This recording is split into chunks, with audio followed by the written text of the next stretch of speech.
Bonjour, récemment j'ai montré l'installation d'un Foreman avec le plugin Catello. J'avais expliqué avoir présenté Foreman sans jamais avoir montré son installation. Mais surtout, je me rends compte que j'ai quand même oublié pas mal de choses. Il y avait d'autres sujets intéressants entre deux et il y en aura encore. Aujourd'hui, c'est au tour de Puppet Server. J'en ai parlé à plusieurs reprises sans pour autant avoir montré l'installation du serveur. Alors si, j'avais quand même montré son installation, mais pas dans le cadre encore plus large d'une plateforme complète d'administration. Oui, avec le système tel qu'on va le voir aujourd'hui, vous allez pouvoir gérer des milliers de machines. Clic-clac, vous rajoutez un smart proxy et vous doublez la capacité. Alors ça serait quand même comme ça qu'eBay ferait. Et d'autres, mais j'en parle pas. Mais les plus grandes enseignes en France l'utilisent. Ouais, des maisons mondialement connues. Alors Puppet Server, c'est aussi un gros morceau. Je vais rester dans la lignée de Foreman. Dans Foreman, on peut créer des proxys, des smart proxys. C'est comme ça que ça s'appelait. En fait, je dirais des serveurs secondaires pour y faire diverses actions ou répartir le travail. Eh bien, on va installer un serveur Foreman Smart Proxy Puppet. Ouais, on ne peut pas faire plus court, on ne va pas installer la moitié d'un serveur. Là, on a une vidéo, une vraie. Pour absorber tout ça, il faudra probablement s'y reprendre à plusieurs fois. Vous pouvez me croire, j'y ai quand même passé du temps. Je le dis encore assez souvent, mais il y a plein de choses intéressantes du début à la fin. Et non, je ne peux pas faire plus court. Je ne vais pas vous dire on installe le serveur et on le testera dans une prochaine vidéo. Alors oui, une fois installé, il y a encore beaucoup de choses à dire.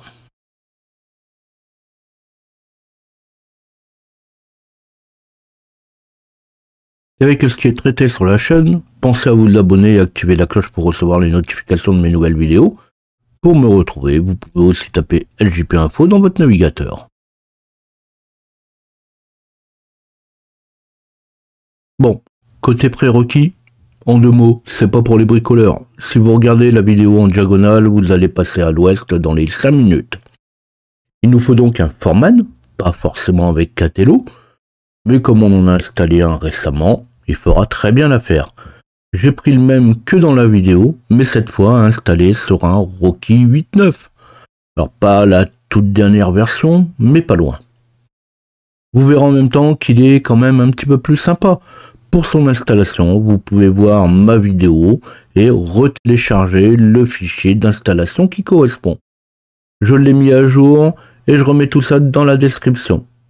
Alors il est toujours disponible sur le Drive de Google.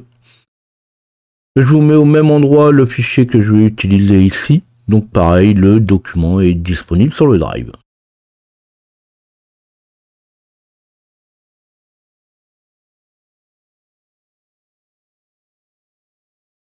Ensuite, il va me falloir une seconde machine. Là, une machine un petit peu plus petite avec 4 cœurs, au moins 8 Go de RAM, pareil au moins. Alors au moins parce que ça va correspondre à la configuration que j'utilise, notamment pour Java et la mémoire qui va être allouée au VGM. Vous récupérez le fichier d'installation, comme ça vous pourrez voir les différentes commandes en même temps que je vais les exécuter.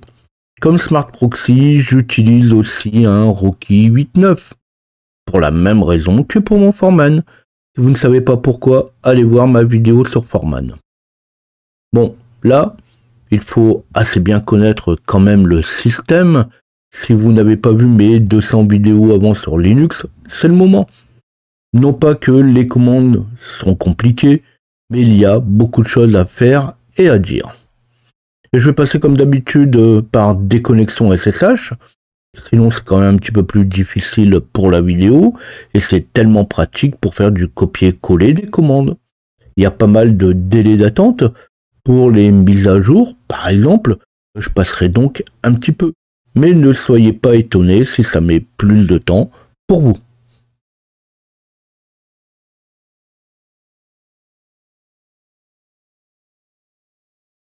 Comme vous le voyez, le Foreman est un petit peu plus récent. Alors c'est pas non plus la dernière version. Ici, elle est en 3.91. Si vous ne voulez pas afficher la version dans la page de connexion, il suffit d'aller dans les paramètres. Alors là, je ne fais juste qu'en parler. C'est aussi pour dire que si on en est là, il y a de quoi tout configurer dans le système. Une fois connecté, on voit que c'est un Foreman tout beau, tout neuf, avec une seule machine, lui-même. Dans une prochaine vidéo, on le retrouvera avec plusieurs machines. Déjà, à la fin de la vidéo, il y en aura 3. Alors sans grande surprise, comme il est seul, dans les proxys, dans les serveurs secondaires, il est aussi tout seul. C'est là qu'on va venir y ajouter un nouveau serveur. Outre les informations de base dans mon fichier, on va pouvoir passer à l'installation du système. Bien sûr, comme j'en ai parlé avant, je vais aller me connecter d'abord sur mon Foreman. Je montre ici le nom, puis je vais me connecter sur mon serveur Puppet. Mon Puppet, toujours pareil, une machine de base en Rocky 8.9, toute neuve, toute propre. Je vais faire quand même un cat de ETC OS Release pour bien montrer la version. Je l'ai déjà dit, si vous utilisez une autre version du système ou de Foreman, il pourra y avoir quelques petites différences. Mais rassurez-vous, ça n'a pas trop changé depuis 4 ans. Donc, il n'y aura pas non plus d'énormes différences. Peut-être des petites différences dans la présentation. Peut-être des fois c'est aussi dans les paramètres. Mais rien de bien méchant.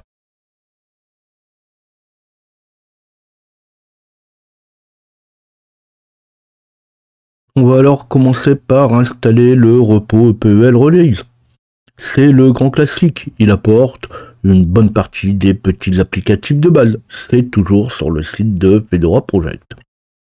Je vous passe les commentaires sur Red Hat et je continue avec un DNF update, espace-y, et DNF install htop nano-y. Un DNF update n'est jamais inutile, même si la machine est toute propre, souvent on a quand même un beau paquet de mises à jour. Je passe un peu, il n'y a rien d'intéressant dans l'affichage des téléchargements et des installations. Comme je disais, vous devez en principe savoir faire. Quand c'est fait, je passe rapidement par htop. Ça va me permettre de voir le système, la mémoire. Pas forcément besoin de beaucoup, mais elle doit être adaptée, comme les cœurs, à la configuration qu'on va lui passer après. Un petit serveur, comme celui-là, va supporter sensiblement 1000 clients qui vont se connecter toutes les 30 minutes.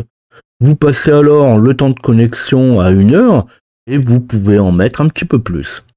Alors je dis pas pour autant le double parce que ça marche pas de cette manière-là. Je ne reviens pas sur la configuration du pare-feu, les ports à ouvrir, ce sont ceux de Puppet, de Foreman, ceux que vous avez besoin éventuellement de spécifiques. Ce que je donne ici font l'affaire dans la plupart des utilisations, en tout cas ils font l'affaire pour notre utilisation. Quand c'est passé, je vais rendre les modifications permanentes. Alors j'aurais pu y ajouter différemment un tiré permanent et faire un reload après. On configure le pare-feu comme j'ai déjà pu en parler. Vous faites comme vous voulez. Je termine cette première étape avec un hostname CTL, set hostname Foreman-Puppet. Donc en fait, je vais définir le nom de ma machine, puis je vais faire un reboot. Je renomme le serveur et je reboot pour prendre en compte le nouveau nom. Alors bon, je le sais, on se reconnecte et ça suffit. Sauf que, entre les deux, je fais des mises à jour. Sans regarder, il y a probablement un nouveau noyau, des fichiers de package qui vont nécessiter le reboot. Et non, pour l'instant, comme il n'y a rien d'important sur la machine, alors je reboot.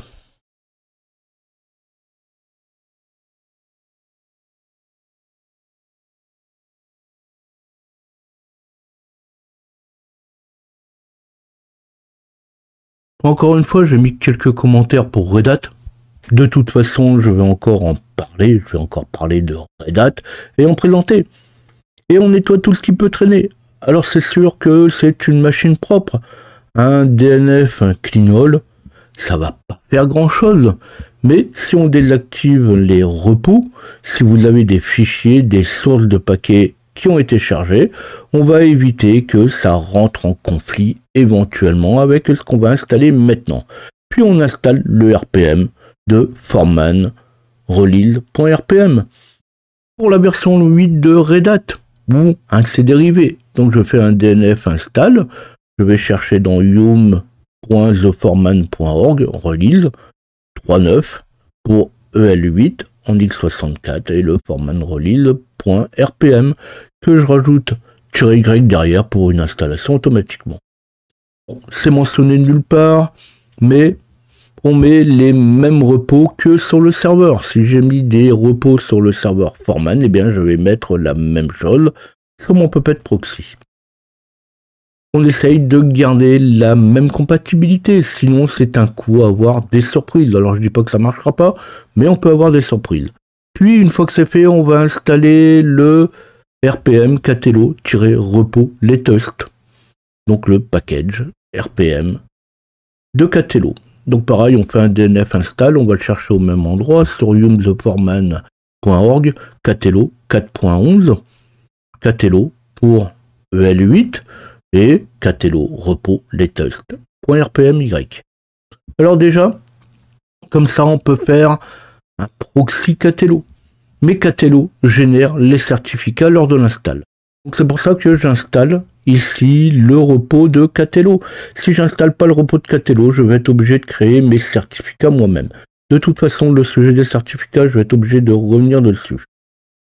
Alors on gagne d'à côté, mais on verra qu'il y a quand même un petit inconvénient, mais c'est ce que je viens de dire. J'en reparle après. Enfin, on va continuer avec l'installation du RPM pour Puppet 7. Puppet 7-release-el-8 noir.rpm. Comme c'est un Puppet serveur qu'on va installer, donc tout simplement il faut le repos de Puppet. Avec un DNF install. Là on va pas le chercher au même endroit, c'est pas sur Foreman, c'est sur yum.puppet.com et puis le RPM. De manière étonnante, il m'est arrivé de voir que le repos ne soit pas demandé. C'est rare, mais ça peut arriver. Alors tout comme il m'est arrivé d'avoir un message qui me dit qu'il ne trouve pas Puppet, le Puppet agent. Donc comme ça, on va pas prendre de risque. On installe le repos Puppet et on n'aura pas de problème avec. Alors je montre ici au passage qu'on pourra facilement, juste en remontant dans les repos, trouver la version qu'on veut. Alors attention, quand on prend la toute dernière, ça marche pas toujours.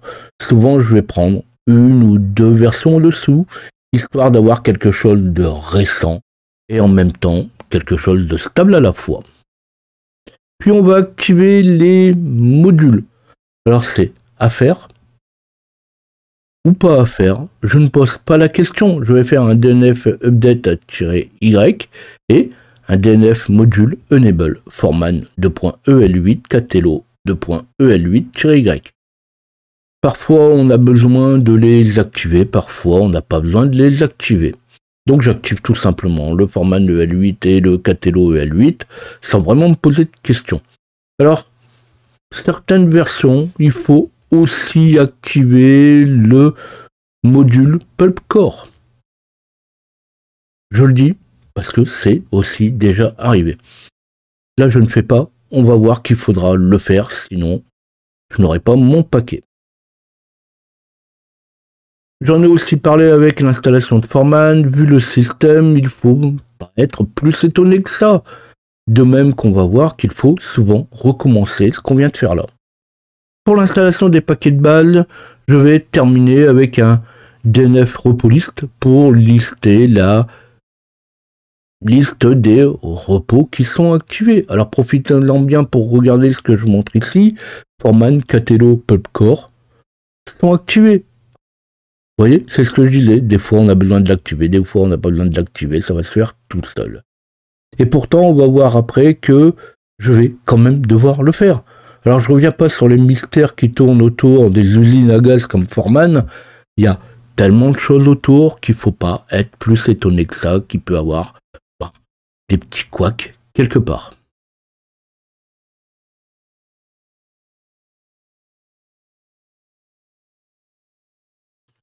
La synchronisation du temps est un point de passage obligé pour les certificats ou tout simplement pour la synchro des systèmes. Je ne reviens pas là-dessus, j'en ai déjà parlé avec les serveurs NTP.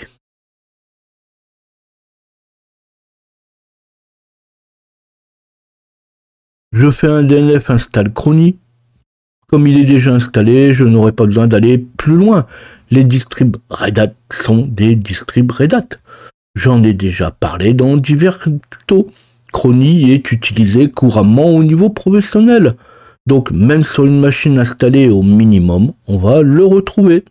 Et ça ne coûte rien quand même de revérifier ou de vérifier si effectivement il est bien installé, il est bien activé.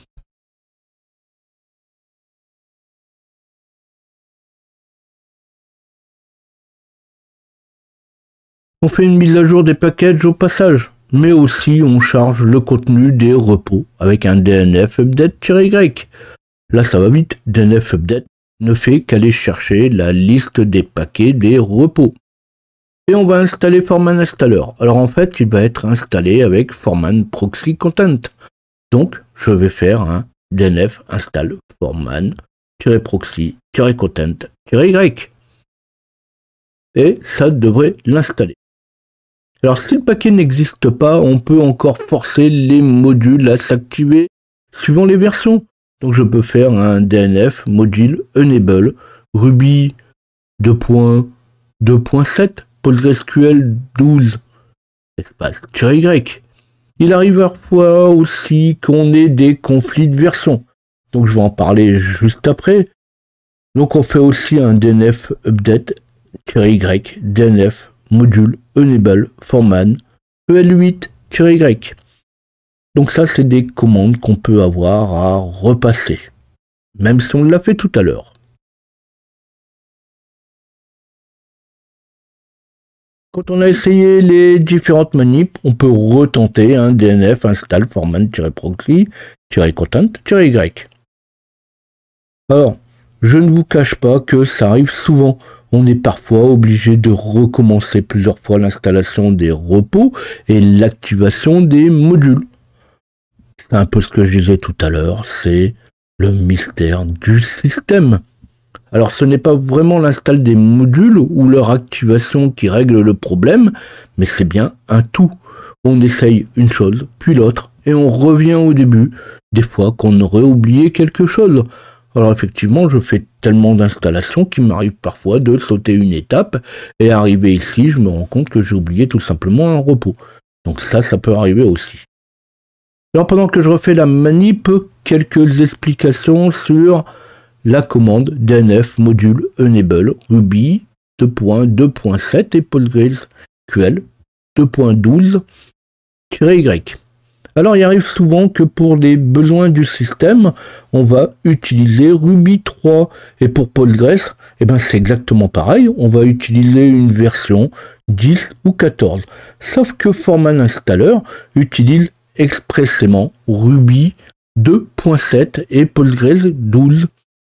Si une autre version est installée, si une autre version de Ruby est activée ou PostgreSQL, elle va tomber en conflit et le module ne sera pas activé. Donc ici, on va forcer une version ou on la désactive. J'en parlerai encore après, parce que de toute façon, vous allez voir que ce n'est pas les seuls problèmes qu'on peut rencontrer. Et on finit par installer notre Foreman Proxy Content. De toute façon, on n'a pas le choix, il faut qu'il soit installé.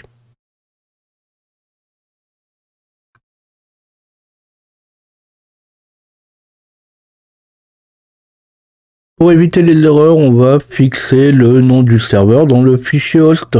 Le nom peut être quelconque tant qu'il répond ou qu'il réponde comme on l'entend. On va voir juste après qu'il faut générer les certificats pour le proxy. Et quel proxy? Il faut donc que l'installeur puisse retrouver le nom complet. Alors ça arrive aussi beaucoup avec les fournisseurs du cloud qui vont vous mettre le nom directement dans le fichier host. Et là parfois on est obligé de manipuler un petit peu ce fichier host de manière à ce qu'on retrouve l'adresse IP suivie du nom complet de la machine. Donc on va éditer quand même le fichier host avec un bi/etc/host. Puis je vais ajouter l'IP et le nom. Donc pour moi, 192.168.1.237, forman-puppet.loisel.loc. Et derrière, je mets le nom court, forman-puppet.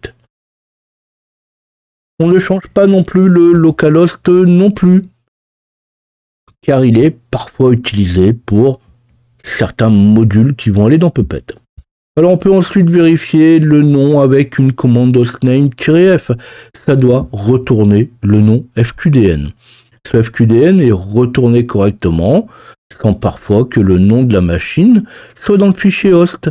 Si la machine a plusieurs IP, pour la raison que vous voulez, la première IP à remonter dans le fichier host doit être celle utilisée par le Foreman Proxy. Dans le cas contraire, vous allez vite le voir, dès qu'on va lancer notre Foreman Installer, vous allez avoir l'erreur et ça sera indiqué qu'il n'arrive pas à accéder, il ne trouve pas le nom complet de la machine.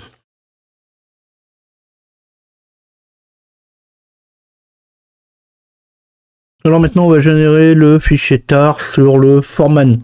Dans l'installation du Foreman, c'était indiqué à la fin, donc je vais me reconnecter à mon Foreman. Alors c'est le moment d'utiliser la commande qu'on avait copiée sur le Foreman principal, notre Foreman Catello, pour créer le fichier tar d'installation des proxys. Alors, les proxys, ça peut être un autre Foreman avec ou sans interface web, ça peut être un Catello, un Puppet, un Ansible. J'en ai déjà parlé, Foreman est utilisé pour tout un tas de cas. Ici, je vous donne la commande avec l'emploi d'une variable. Donc, je fais un Foreman underscore proxy, ça c'est le nom de ma variable, égale le nom de mon proxy, puis je ferai un Foreman-proxy-cert-generate, ça c'est la commande, avec le nom de mon fqdn de mon Foreman proxy. Là, j'utilise ma variable, --cert-tar, et le chemin vers lequel je vais enregistrer mon fichier tar. Alors, la commande ne marche pas avec tous les noms de serveurs que vous voulez. Il faut un certain format, alors pas de caractères spéciaux. Ça, ce sont des choses que j'ai déjà dit. Sur des gros serveurs, comme ça, on ne prend pas de risque. On fait dans le plus simple. Déjà, j'ai mis un tiret dans le nom de mon Foreman Proxy, donc Foreman-Puppet, et ça, c'est déjà pas mal.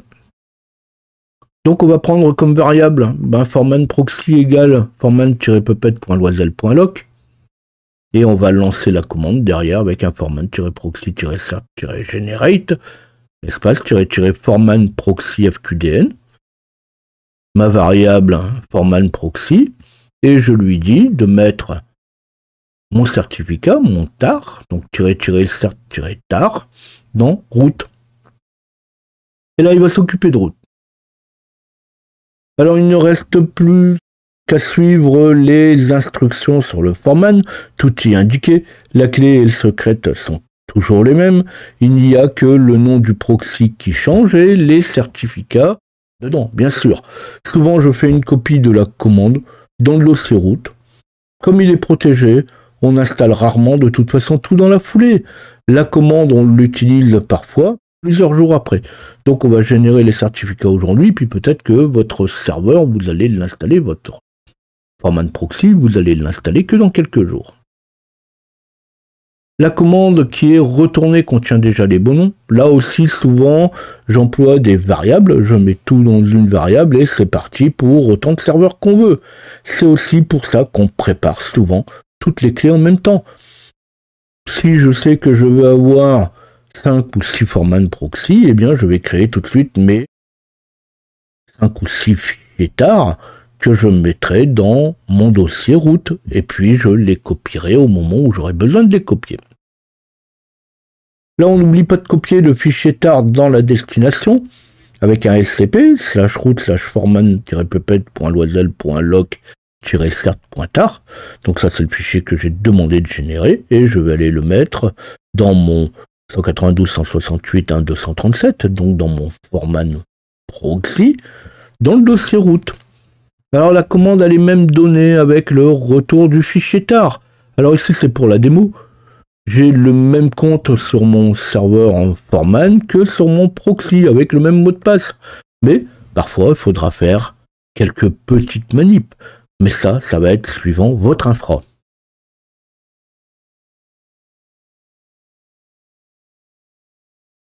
Avant de lancer le Foreman Installer, je vais revérifier le nom dans mon fichier host. La commande est bien assez longue. Comme ça, si le nom n'est pas retourné comme il faudra relancer la commande. On gagne plus de temps à vérifier que de relancer la commande. Parce que vous allez voir que la commande, au moment où on la lance, elle met un certain temps pour se vérifier et seulement après, elle vous dit « Ah bah tiens, juste, j'ai pas trouvé le fichier, j'ai pas trouvé le nom de ma machine. » Donc je fais un cat, /etc/host, ça va très bien faire l'affaire. Afin d'éviter une erreur, nom de local invalide, donc EN-US-UTF-8, on peut setter aussi EN-US-UTF-8 dans les locales, si ce n'est pas fait. Là c'est du Rocky, les locales sont installés, mais ce n'est pas toujours le cas, notamment sur Red Hat.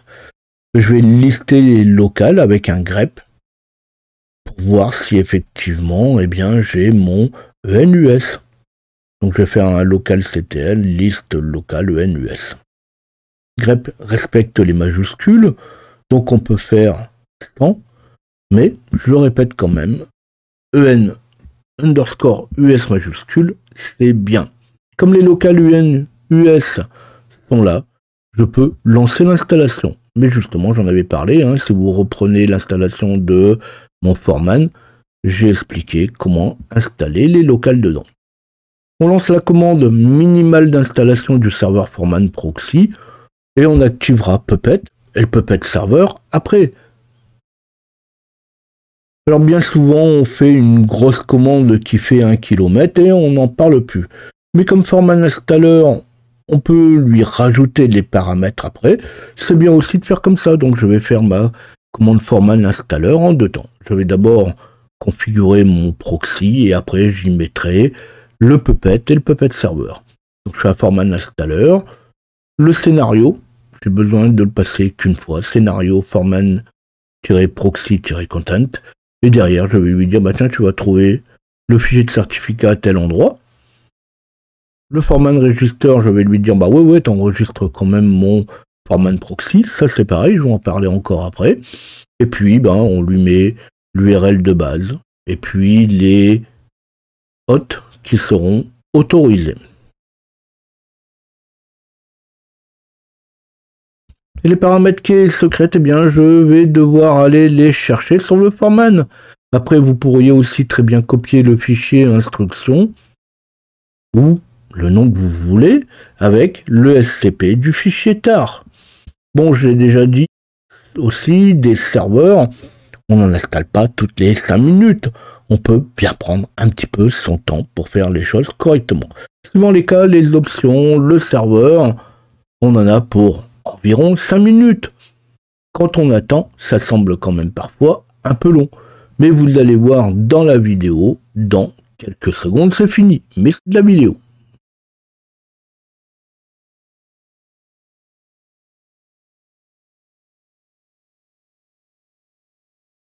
Quand c'est fini, à ce stade, vous devez trouver dans Foreman, donc dans votre serveur Foreman, au minimum le serveur Foreman et son proxy qu'on vient d'installer.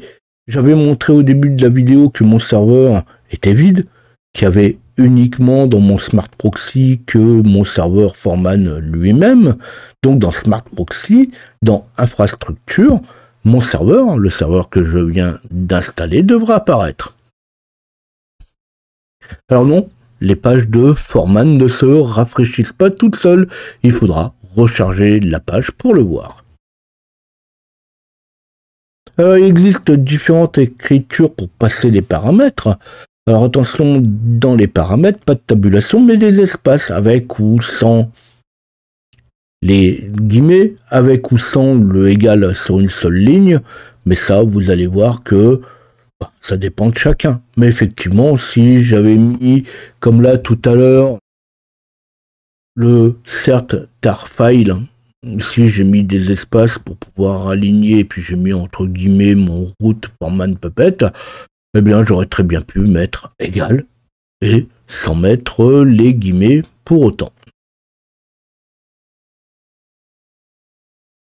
Et comme je l'indique dans mon document, ici, cette fois, on a un serveur proxy de base. Ça sera la même procédure pour un proxy Catello qu'un proxy Ansible et un Puppet serveur.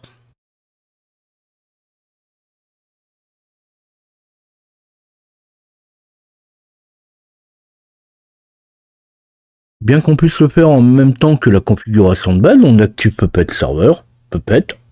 Maintenant, je sépare la base du proxy avec sa fonction, Puppet serveur. C'est plus pour une question de clarté, mais de toute façon, l'un va après l'autre. Je lance la commande et j'explique. Donc je vais faire un forman installer, enable forman proxy, enable puppet, tous les paramètres. Alors comme vous le voyez, j'ai pas mis dans la liste des commandes, dans la liste des paramètres, le scénario. Il est mis pour toute l'installation. De toute façon, vous ne pouvez pas installer faire votre forman installer avec plusieurs scénarios. Donc on met l'un. Et si vous venez à le changer, de toute façon, on va vous demander de bien confirmer que vous voulez le changer. Et c'est pour cette raison qu'on garde les paramètres précédents. Les paramètres peuvent se passer par centaines, d'autant qu'on set, donc on place, mais on peut aussi presque tout unsetter, donc tout remettre à zéro. Alors tant pis pour ceux qui ne regardent pas la vidéo. Voici une commande super intéressante pour forman installer. On peut lancer la commande forman installer, espace, full-help. Forman installer avec l'aide complète. Avec un grep, on peut retrouver quasiment tout ce qu'on veut. Alors je la lance pas, il faut quelques secondes pour qu'elle s'exécute et la liste des commandes et paramètres est interminable et correspond au scénario choisi. Donc suivant le scénario, eh bien vous n'aurez pas les mêmes fonctions, pas les mêmes paramètres. Donc c'est le scénario qui fait que vous avez ces paramètres qui peuvent être placés. Donc si le scénario n'a pas été seté, la commande va vous retourner une erreur. Suivant le cas, la commande va remettre, pareil, quelques minutes. Alors je suis revenu à ma commande forman installer. Là encore, c'est suivant la machine et les paramètres. Comme pour le forman, à la fin, vous pouvez aller voir les logs. Mais il y en a aussi un beau paquet. Alors c'est quand même pratique. Quand il y a une erreur, on peut aller les voir, mais c'est quand même compliqué de retrouver ce qu'on veut. Alors attention, dans les forums, vous pourrez aussi trouver des commandes qui ne sont pas disponibles. Suivant l'évolution, la version de forman, certaines commandes pourront changer. Et je reviens au forman installer -full-help. Pratique pour trouver les paramètres qui sont possibles. Et surtout, comme je viens de le dire, les paramètres dépendent du scénario. Donc il suffit que le scénario ait évolué et les commandes ne seront pas forcément disponibles. Il suffit aussi que vous n'utilisez pas le même scénario. Dernier point pour cette installation, pour cette configuration, je mets étoile.loisel.lock et pour le Puppet AutoSign Entril. C'est pour la signature automatique des certificats pour les noms de machines correspondants. Pour plusieurs entrées, il suffit de rajouter autant de lignes. J'aurais pu rajouter un -puppet-autosign-entril Puppet étoile et Puppet autosign-entril forman étoile. Ou même tout simplement étoile. Dans ce cas-là, il va tout signer automatiquement. Alors, c'est quand même bien pratique, surtout quand on a des dizaines de milliers de clients. On pourrait aussi très bien éditer le fichier AutoSign à la main, mais bon, ça c'est quand même moins malin. J'ai déjà expliqué que pour une configuration, il suffit de relancer forman installer sans aucun paramètre et il va reconstruire complètement l'installation. Donc le mieux est quand même de mettre tous les paramètres dans la commande forman installer.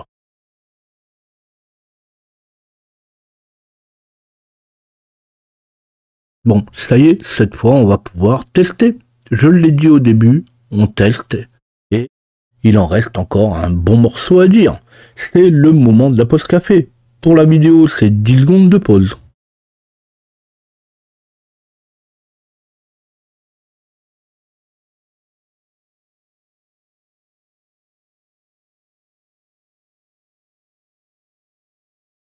Alors on va commencer par tester le système, tester si le proxy est correctement installé avec une commande toute simple, avec un sudo espace-u, espace puppet, espace /etc /puppetlabs /puppet /node.rb espace --pushfact.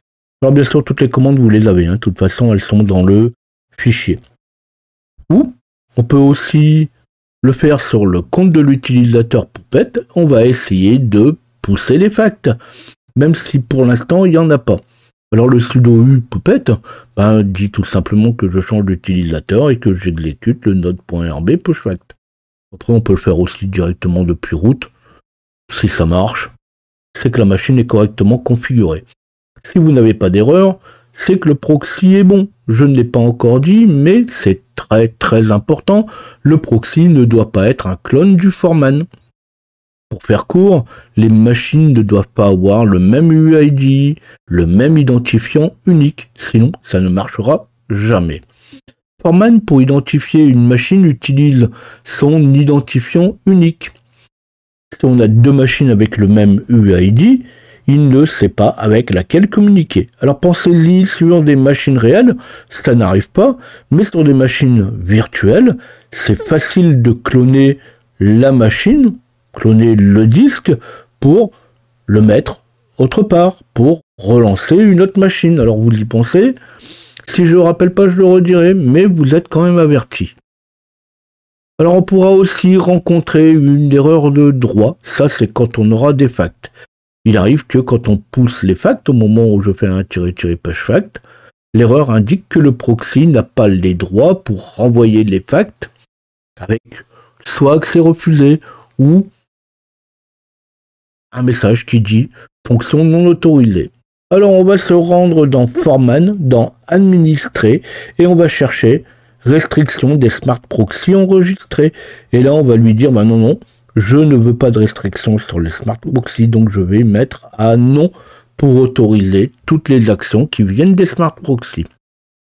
Il arrive aussi qu'on doive autoriser les smart proxy, donc tout simplement pour leur dire oui, moi je lui fais confiance. Donc les hôtes de confiance, on va chercher trust et on ajoute le nom des différents proxys. Mais là, je vais en parler aussi un petit peu après. C'est la même raison que les puppets ne tournent pas toujours très bien. Mais je vais en reparler tout de suite.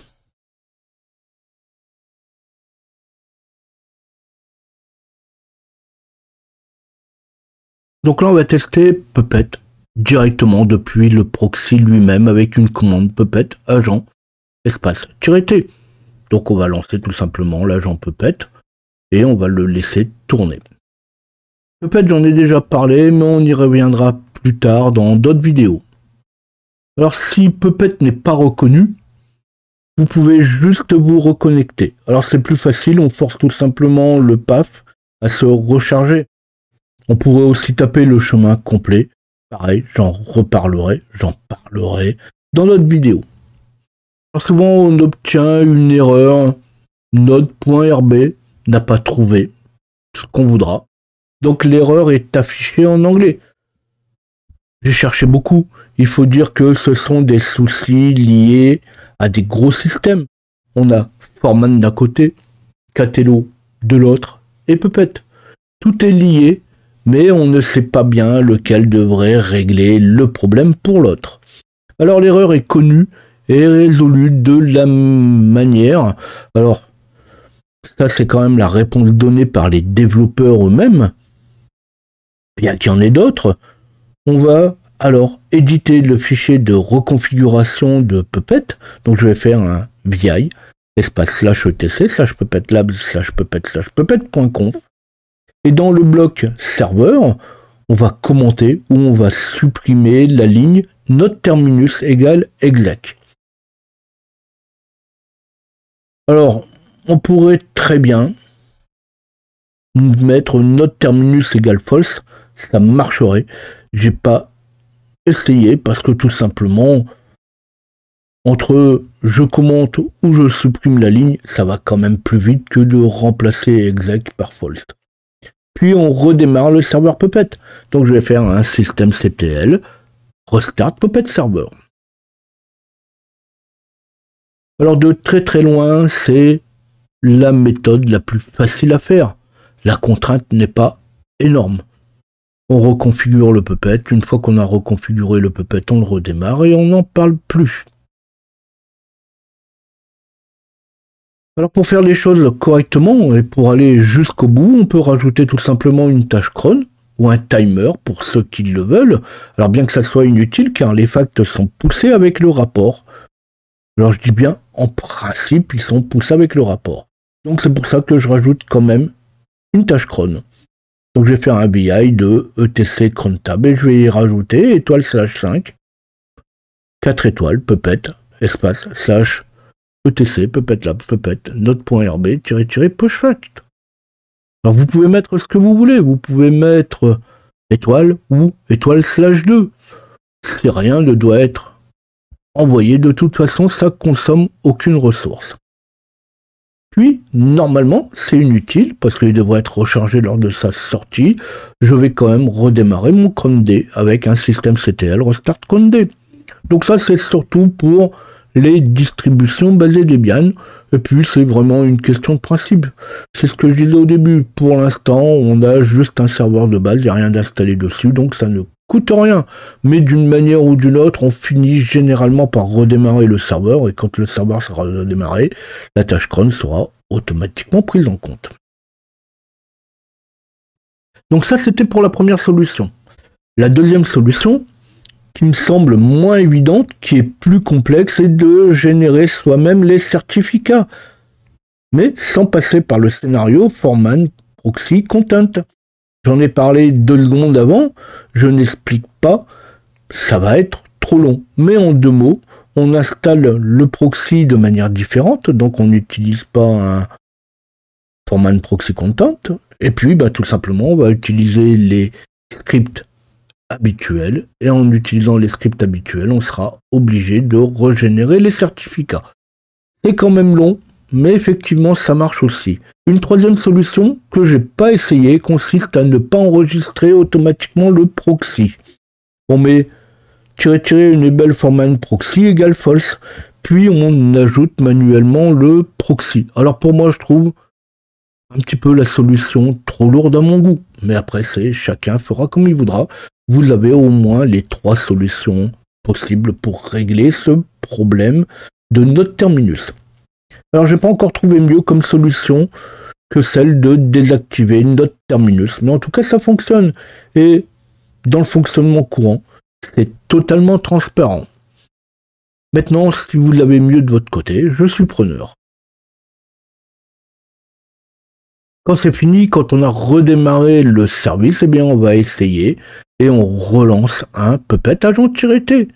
Et là, notre serveur, on le voit qui fonctionne. Le Puppet agent va jusqu'au bout.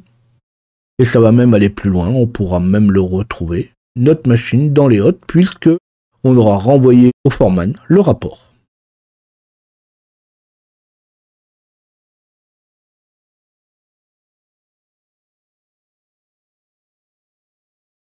Bon, maintenant qu'on en est là, on n'est plus à quelques minutes près, on va se créer un module de test. Je ne vais pas trop commenter, c'est du fonctionnement de Puppet Server. J'ai déjà fait pas mal de vidéos là-dessus et on y reviendra. Par facilité et parce qu'on trouve encore beaucoup de tutos qui font référence, on va commencer par créer un lien vers /etc/Puppet. Alors effectivement, dans les anciennes versions de Puppet, de l'agent Puppet et même du Puppet Server, il s'installait dans etc Puppet. Maintenant, il est dans etc Puppet Labs Puppet.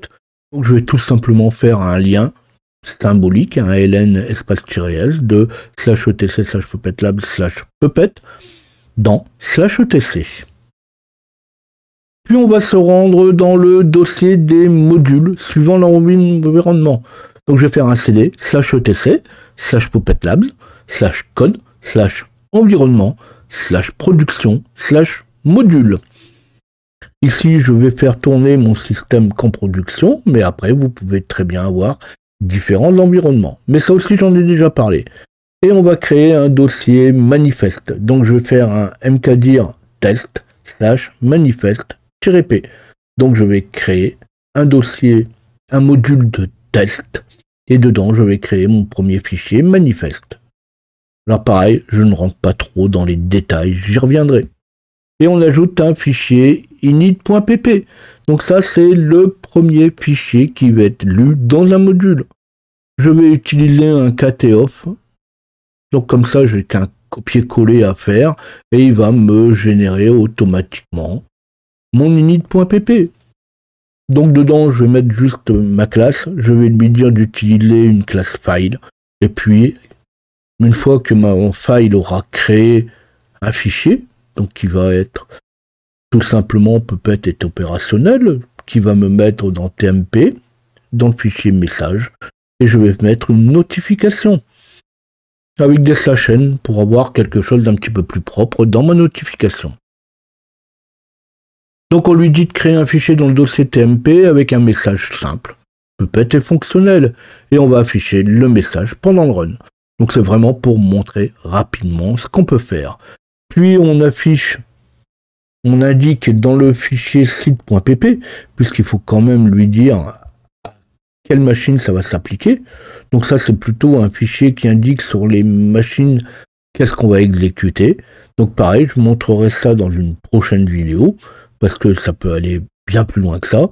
Et pareil, je vais faire un kt-off, not default, donc pour tous les nœuds, par défaut, et il va inclure le module test.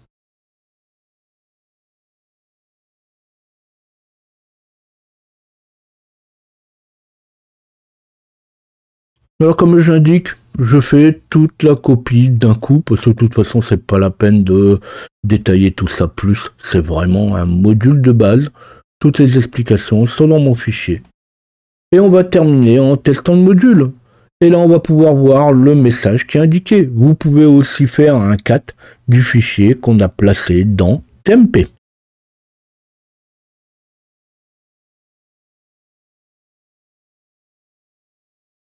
Alors ici c'est encore pareil, c'est juste pour montrer comment on va pouvoir débuter avec Puppet. Donc on va ajouter une machine.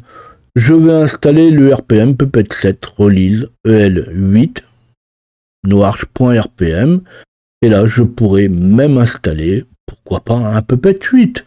Ici c'est juste un client de base. Je fais un DNF install https://yum.puppet et j'installe directement mon repos Puppet 7. Ensuite, on va pouvoir installer le Puppet agent avec un DNF install Puppet agent-y. Là, vous voyez que je m'encombre pas avec un DNF, un apt update entre les deux. On est sur du soft. C'est tout ce qu'il y a de plus simple. Et on va configurer le Puppet pour y mettre juste le paramètre de base. Donc je vais faire un VI, toujours sur mon poste client, espace/etc/puppet/puppet/puppet.conf. Et je vais ajouter la configuration minimale. Donc dans le main, je vais mettre certname, le nom du certificat qui va être créé sur ma machine, donc sur mon client, et qui va être envoyé à mon Puppet serveur. Le serveur, donc le serveur qui va être utilisé pour mon Puppet, formen-puppet.loisel.loc, run intervalle, tous les combien de temps mon Puppet va tourner, strict variable, donc ça c'est vraiment pour histoire de lui dire oui, toutes les variables, voilà, doivent être bien setées, et je lui dis d'utiliser en dossier SSL, etc, PuppetLab, Puppet SSL. Ça, c'est des petites choses qu'on pourrait éviter, mais vous allez voir que mettre le dossier SSL, ça a quand même son importance, surtout des fois quand on va faire des changements de serveur. Alors ici, je mets mon certname en .loisel.loc pour qu'il soit signé automatiquement. Tout à l'heure, j'ai parlé de Puppet AutoSign Entry. Dans mon Puppet, on pourrait bien mettre tout ce qu'on veut, mais si je ne mets pas mon .loisel.loc, je vais être obligé d'aller signer mon certificat à la main.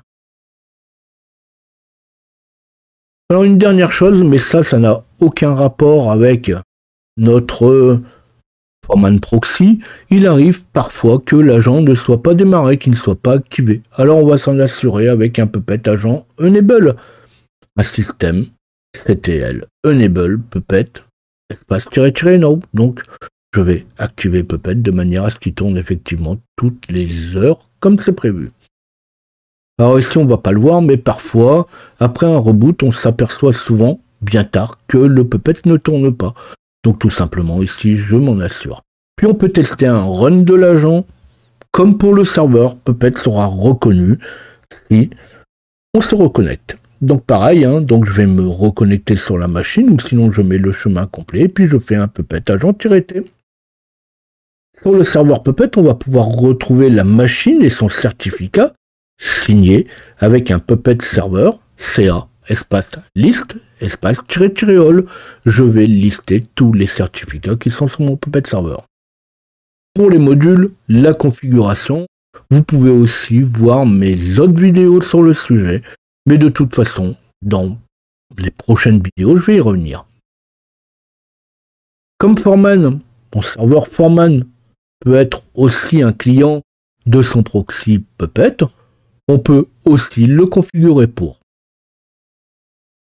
Et pareil, on pourra retester un run de l'agent avec un Puppet agent-t.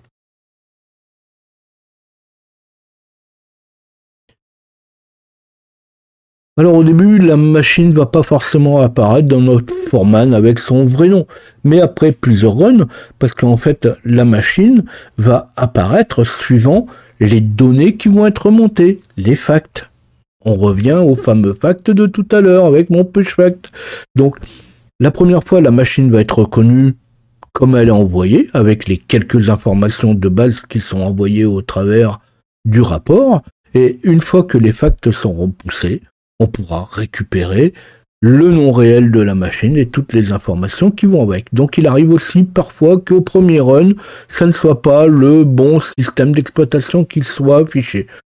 Pas de panique, c'est tout à fait normal, mais le run, faut qu'il ait tourné, il faut que le système ait tourné. Donc souvent, il faudra attendre une ou deux fois que le Puppet ait tourné, que les facts soient envoyés pour que ça fonctionne correctement.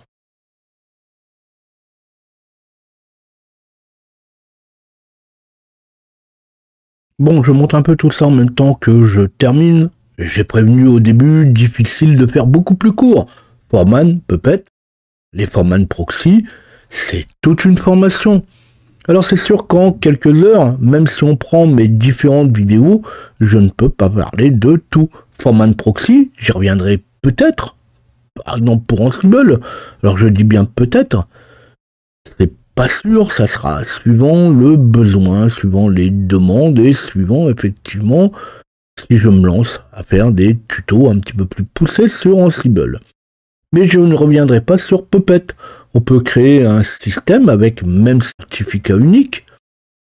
Alors on dit juste de ne pas être serveur de certificat, donc dans Puppet-CA, je lui mets égal false.